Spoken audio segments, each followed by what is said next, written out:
Hello guys, welcome back to my channel. Today's topic of discussion is insolvency, bad debts, bad and recover. You know very well that as per the due concept, assets are always equals to the liability plus capital. As assuming here, let's say that if here is a party who is X, whose business we are talking about, okay, in that very case, this X who is here is running the business only after incurring losses. He is making losses and losses, due to which his capital in the business is reduced to zero and his liabilities in the business occur more than the assets. His liabilities are more but assets are less. Now what happens? Every creditor of the person X would like to receive back his money. They would be coming, knocking his door for the money again and again. But what he could do is, he is having very less assets to give them. So at that particular point of time, he goes to the court and hand over his all assets to the court, and court declares him as an insolvent. Now what happens? When he has handed over all his assets to the court assigns a person that is official receiver. A person is there who is appointed by a court, who will take charge of all the assets, who will sell the assets, receive the money.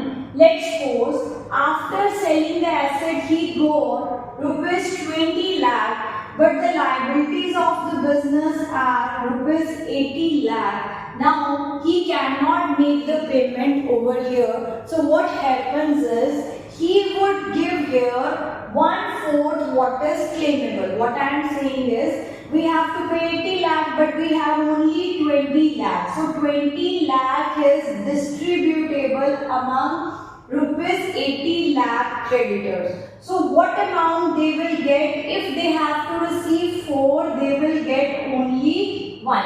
Okay, the person who has to receive 4 will get 1. That means in percentage, if we say, in percentage it is 25%, or we could say that it is 25 paisa in a rupee. Rupee, you also know that it stands for 100. That means the creditor who is asking for rupees 100 will get only 25 rupees. That is the whole case of the insolvency. That is what happens in the case of the insolvency. Now we are given over here 3 different cases. We are going to solve them. First of all, from the journal point of view, he has given me I and Limited was declared insolvent and only 50 paisa in a rupee could be recovered from his official receiver when he had to pay rupees 85,000. Now in the journal, you know very well that when we receive the money, which account is to be debited? That is the cash account is to be debited, right? So here, from the person R and Son, from whom we have to receive is 85,000. R and Sons had to pay us how much? 85,000. But how much he could pay? That is a 50 paisa in a rupee. So that is what 50 paisa in a rupee means in 100 paisa he could pay. 1 rupee mean is 100 paisa. So 1 rupee meant over here is 100 paisa. From 100 paisa he could pay only 50 paisa. So from 85,000, when this person would receive, how much he would receive here is half of this value, that is 45,500. Rest half, which is irrecoverable, that becomes bad debt for the person. Which account is debited for that? that is bad debts. Why bad debts account is debited? Because it is a loss account. All the losses are debited to the nominal account. That's why we have debited over here bad debts account. How much was receivable? 85,000. How much received goes to the cash account? 42,500. Leftover value will be taken to which account? Bad debt account. Now, the second case over here where he says received rupees 24,000. Now here received means what? How much value is received? That is 24,000 rupees in cash is received from a person who has become insolvent, who has been declared insolvent. How much is recovered? That is 60% against the claim due. But we are not given the claim value here, we are given the received value here. So what we are provided is, one is your received value, second is claim. I don't know the full value of the claim now, how to calculate. He says against 100 how much would be received? 60. Out of 100 how much would be received here?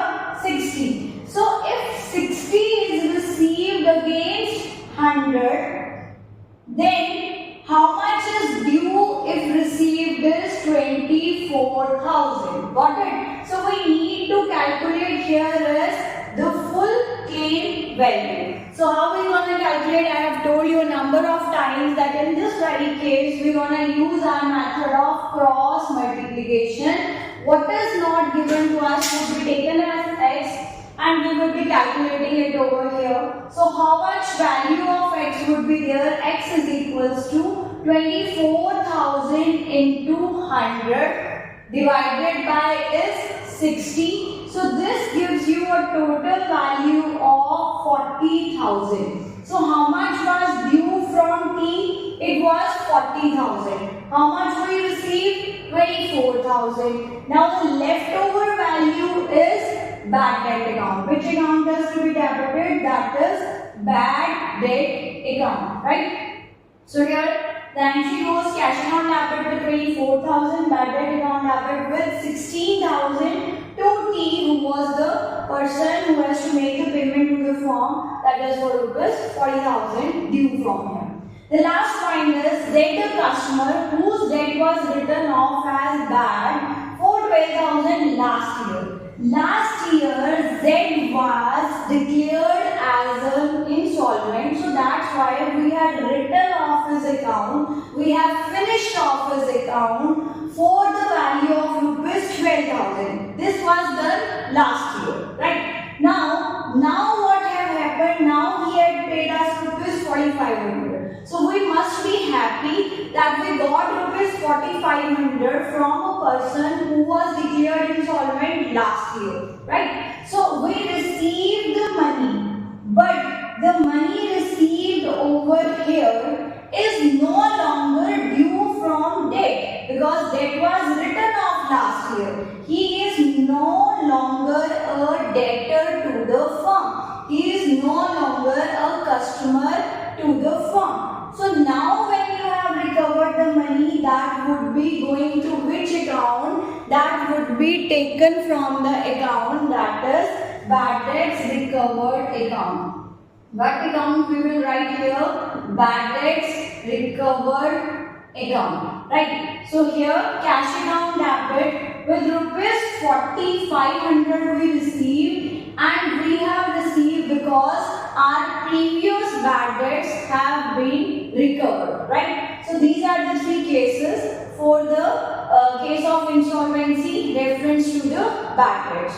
So continuing with the same part of the journal, we will be doing in the upcoming videos. Thanks for the day, Accountitude. Like, share and subscribe.